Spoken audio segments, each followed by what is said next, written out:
Assalamualaikum warahmatullahi wabarakatuh. Saya Salasia dari kelompok 2 Statistika TRKJJ kelas 1B ingin menjelaskan tentang materi case method yang telah kami pelajari, yaitu yang pertama adalah uji hipotesis. Uji hipotesis yaitu yang pertama pernyataan sementara tentang suatu hal yang harus diuji kebenarannya. Yang kedua, anggapan atau pernyataan yang mungkin benar, mungkin salah tentang suatu populasi. Dapat ditentukan berdasarkan kajian teoritis, pengalaman atau ketajaman berpikir, atau hasil penelitian sebelumnya. Hipotesis menyatakan parameter populasi dari suatu variabel dalam populasi tapi dihitung berdasarkan statistik sampel. Hipotesis hasil penyelidikan dengan data sampel, apakah bisa diterima atau ditolak. Uji hipotesis dapat digunakan dalam menguji teori yang berhubungan dengan masalah yang ada. Hipotesis nol atau hipotesis alternatif. Hipotesis penelitian yaitu berupa pernyataan yang perlu dibuktikan kebenarannya. Hipotesis statistik yaitu berupa notasi matematis, yaitu dapat dilihat. H0 atau null hipotesis yaitu hipotesis yang akan diuji, yang pada awalnya dianggap benar, nantinya akan diterima atau ditolak. Pernyataan yang diasumsikan benar, kecuali ada bukti kuat untuk membantahnya. Selalu memuat tanda sama dengan pada hipotesis statistiknya. Selalu mengandung pertanyaan, sama dengan, tidak ada pengaruh, tidak ada perbedaan. H1 atau HA yaitu alternatif hipotesis. Hipotesis pertandingan apabila H0 ditolak, berlawanan dengan H0 pernyataan yang diasumsikan benar. Jika H0 ditolak, tanda pada H1 dapat juga berupa tanda lebih besar ataupun lebih kecil dari. Cukup sekian penjelasan tentang uji hipotesis. Akan dilanjutkan ke korelasi. Assalamualaikum warahmatullahi wabarakatuh. Perkenalkan, nama saya Muhammad Miftahul Rizky dari Prodi TRKJJ kelas 1B dengan NIM 2505401015. Pada kesempatan kali ini saya ingin menjelaskan analisis korelasi. Yang pertama, pengertian analisis korelasi, kedua koefisien korelasi, tiga koefisien determinasi, 4 penarikan kesimpulan. Latar belakang analisis korelasi. Apa sih itu analisis korelasi? Terdapat kejadian-kejadian, kegiatan-kegiatan atau masalah-masalah yang saling berhubungan satu sama lain. Dibutuhkan analisis hubungan antara kejadian tersebut. Perlu dibahas untuk dibentuk hubungan yang ada atau diperkirakan ada antara kedua hubungan berubah tersebut. Apa yang diukur dari hubungan tersebut? Bagaimana hubungan fungsional dua kejadian tersebut, atau bagaimana persamaan matematis yang mempresentasikan hubungan dua kejadian tersebut, dalam kurung analisis regresi, tutup kurung. Bagaimana kekuatan atau keeratan hubungan dua kejadian tersebut, analisis korelasi. Jenis variabel. Y sama dengan variabel dependen terikat tergantung kriterium. X sama dengan variabel independen bebas tak tergantung predikator. Variabel terikat. Dependen variabel atau response variabel adalah variabel yang nilainya akan diramalkan dan biasanya diplot pada sumbu tegak sumbu Y. Variabel bebas, independen variabel atau explanatory variabel adalah variabel yang diasumsikan memberikan pengaruh terhadap variasi variabel terikat dan biasanya diplot pada sumbu datar X. Hubungan antara variabel. Dua hubungan variabel X dan Y mempunyai hubungan yang positif dan negatif. Hubungan X dan Y dikatakan positif apabila kenaikan penurunan pada umumnya diikuti oleh kenaikan penurunan Y. Hubungan X dan Y dikatakan negatif apabila kenaikan penurunan pada umumnya diikuti oleh kenaikan penurunan Y. Ini adalah contoh koefisien korelasi hubungan positif dan koefisien korelasi hubungan negatif. Apabila dibentuk diagram pencar tidak teratur, artinya kenaikan penurunan X pada umumnya tidak diikuti oleh naik turunnya Y, maka dikatakan X dan Y tidak berkorelasi. Dengan kata lain, jika naik turunnya variabel X tidak mempengaruhi Y, dikatakan X dan Y bebas atau tidak ada hubungannya sangat lemah. Ini adalah contoh pada X dan Y tersebut. Sebelum dilakukan analisa regresi, langkah yang biasa ditempuh adalah melakukan analisa korelasi yang ditujukan untuk mengetahui erat tidaknya hubungan antar variabel. Interpretasi koefisien korelasi untuk mengukur kuatnya hubungan antar variabel tergantung pada asumsi yang digunakan untuk X dan Y. Bila X dan Y bervariasi, maka koefisien korelasi akan mengukur covariability dalam kurung kesamaan variasi antara X dan Y. Ini adalah rumus koefisien korelasi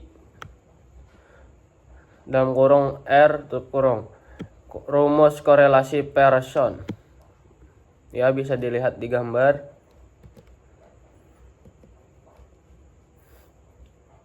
Koefisien determinasi seberapa besar kontribusi dari X terhadap naiknya turun nilai Y dinyatakan dengan koefisien penentuan KP atau koefisien determinasi. Rumus koefisien determinasi adalah KP sama dengan R kuadrat. Misalkan R 0,9, maka KP sama dengan 0,9 pangkat 2. Yaitu hasilnya 0,80 atau 81%. Besarnya sumbangan variabel X terhadap naik turunnya Y adalah 81%, sedangkan 19% disebabkan oleh faktor lainnya. Sekian dari saya, terima kasih.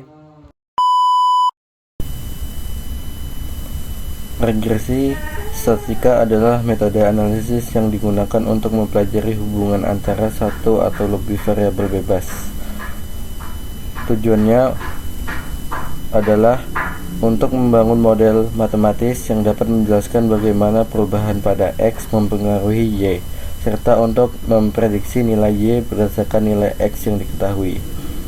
Jenis regresi umum digunakan: regresi linier sederhana, hubungan antara satu variabel bebas yaitu X dan satu variabel terikat Y yang diasumsikan memiliki pola linier garis lurus. Modelnya dinyatakan sebagai Y sama dengan A tambah B X, di mana Y nilai prediksi dari Y, A intercept nilai Y ketika Y sama dengan 0, B koefisien kemiringan. Seperti pada tabel yang diberikan, regresi linier berganda menggunakan lebih dari satu variabel bebas untuk memprediksi variabel terikat. Misalnya memprediksi tekanan darah berdasarkan usia, berat badan, dan tingkat aktivasi fisik. Regresi non-linier digunakan ketika hubungan antara X dan Y tidak bersifat linier. Langkah utama dalam analisis regresi linier sederhana: 1. Hitung jumlah dan rata-rata. Seperti pada tabel diperoleh X sama dengan 1290, Y sama dengan 3880, XY sama dengan 171101, X kuadrat 59.598, dan N sama dengan 30. Jumlah sampel rata-rata X sama dengan 43 dan Y sama dengan 129.3333. Hitung koefisien B dan A. Lanjut, 3. Evaluasi model menggunakan nilai R kuadrat untuk melihat beberapa besar variasi Y yang dapat dijelaskan oleh X, serta uji statistik untuk memastikan hubungan tersebut tidak terjadi secara kebetulan. Berikut data kelompok kami tentang ANOVA, yaitu kami mengambil sumber dari internet, yaitu BPS, dengan judul data yang kami peroleh yaitu tingkat pengangguran terbuka menurut provinsi atau persen di 2025. Isinya yaitu ada 38 provinsi atau 30 data yang kami peroleh dengan 3 variabel. Langkah pertama untuk penghitungannya yaitu kami melakukan uji hipotesis. Kami menghipotesiskan H1 yaitu terdapat perbedaan rata-rata tingkat pengangguran terbuka menurut provinsi. Langkah pertama yaitu melakukan hitung akar 2 dari masing-masing variabel. Lalu ketika sudah di akar 2 atau dihitung dengan akar 2 akan mendapatkan total seperti berikut.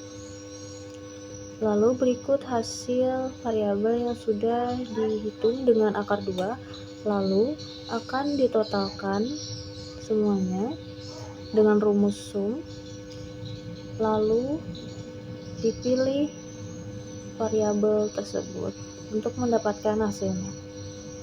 Langkah selanjutnya adalah menghitung JKT, JKP, dan JKG. JKT yaitu jumlah kuadrat total, JKP yaitu jumlah kuadrat perlakuan, dan JKG adalah jumlah kuadrat galan. Berikut adalah rumus untuk menghitung JKT, JKP, dan JKG. Selanjutnya, langsung saja data yang dimiliki dihitung dengan rumus yang sudah diketahui. Untuk perhitungan JKG yaitu akan kita masukkan angka. Yang pertama, total dari variabel A ditambah total akar 2 dari variabel B ditambah total akar 2 dari variabel C, lalu dikurang dengan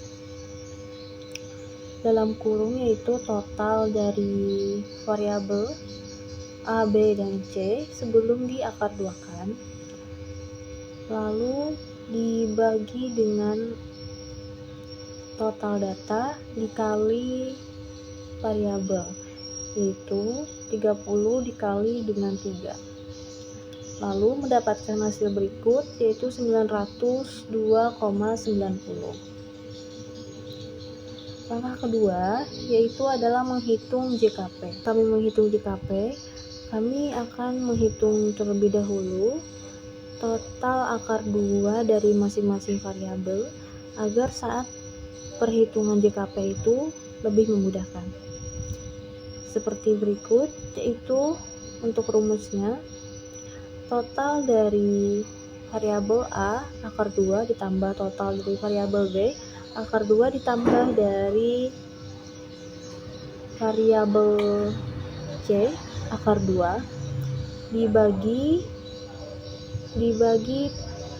total data yaitu 38 yang kami miliki, lalu dikurang dengan total variabel A ditambah dengan total variabel B ditambah dengan total variabel C, lalu dibagi dengan 38 dikali 3 yaitu adalah total variabel dari data kami, lalu mendapatkan jumlah 494,3367912. Untuk perhitungan JKG yaitu rumusnya adalah hasil JKT dikurang dengan hasil JKP, lalu mendapatkan hasil 408,56. Untuk membuktikan hasil perhitungan JKT, JKP, dan JKG itu benar, kita bisa untuk menceknya di data analisis. Lalu pilih ANOVA single factor dan berikut hasil dari data analisis yang kita lakukan kepada data yang kami miliki. Lalu bisa dilihat